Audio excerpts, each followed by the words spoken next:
Hello বন্ধুরা, কেমন আছো তোমরা? আমি ভালো আছি। এই ভিডিওটা কিছুদিন আগে বিয়েবাড়ি ছিল, তখন শ্যুট করেছিলাম। ভেবেছিলাম তোমাদের সাথে শেয়ার করব, কিন্তু চারিদিকে বিয়েটা হওয়ার পরে পরে চারিদিকে পরিবেশ খুব খারাপ হয়ে যায়। তো আমার মনটাও সেদিকে চলে যায়। এই ভিডিওটা দেবার আর মানে কোনো রকম ইচ্ছাই তখন আর ছিল না। কিন্তু পরে এখন আমি দেখতে পাচ্ছি যে আমার যদি ভিডিওটা তোমাদের সাথে পোস্ট না করি তাহলে ডিলিট করতে হবে, কেন কি আমার ফোনে জায়গা নেই সেরকম। তো এখানে দেখো বিয়ে বরযাত্রী যাওয়ার আগেই আমরা পৌঁছে গেছি, যেহেতু আমাদের বাড়ির সামনেই ছিল এবং বরযাত্রীও চলে এসছে।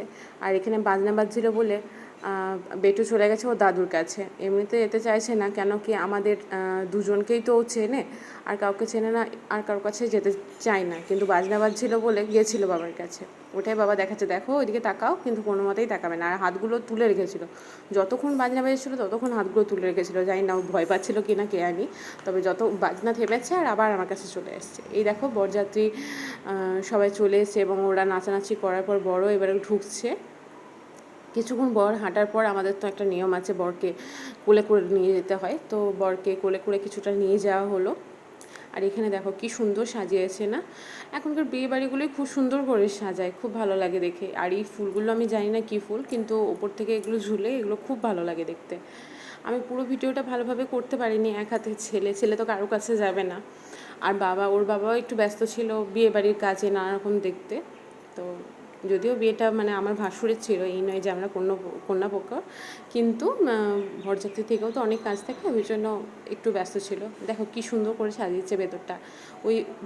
ওই দিকে ছিল বউ, বাঁ দিকে ছিল খাবারে, কিন্তু আমি কিছুই সেরকম ভিডিও করতে পারিনি। ছেলের সাথে কিছুক্ষণ রিল বানালাম। এবার দেখো বাবা আমার জন্য খাবার নিয়ে চলে এসছে, সেটা আমি ছোট্ট করে ভিডিও করেছি। তারপরে এই দাদার কথা মনে পড়লো, দাদাই বলে দিল যে তোমাকে একটা ভালো ভিডিও করে দিই।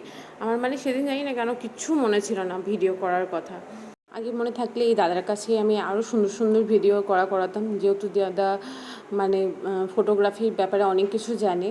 তো যাই হোক, আমি এই সময় ওর সাথে ঝগড়া করছি। দেখো তুমি আমাকে দেখতেই পাচ্ছ না, তুমি একদম কান্না, শুধু কি তোমাকে কানা বলে আমি ওই দিকে আছো, আমি ডাকছি, হাত নাড়ছি, ফোন করছি, কিছুই শুনতে পাচ্ছে না, কি বলবো।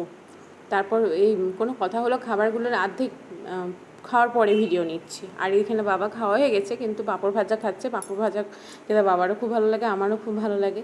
আর বয়স হয়ে গেলে মানুষ কীরকম বাচ্চার মতো হয়ে যায় না, বাবা কীরকম শান্ত শিষ্ট একটা ছোট্ট বাচ্চার মতো বসে আছে। তো দেখো এরপর আমাদের খাওয়া দাওয়া হয়ে গেল, ও টাটা করলো। আর দেখো আমাদেরকে কেমন লাগছে কিন্তু বলবে, হ্যাঁ। সেদিন বাপে প্রচুর বৃষ্টি পড়েছিল। আসানসোল থেকে ওরা টাটা এসেছিলো, তখন অতটা বৃষ্টি হয়নি। আসার পর প্রচুর বৃষ্টি, বিয়েটা হয়েছে, তারপরে আবার বৃষ্টি। যাই হোক, এরপর আমরা চলে এলাম বাড়িতে। টাটা, বাই বাই, ভালো থেকো, দেখা হবে অন্য আরেকটি ব্লগে।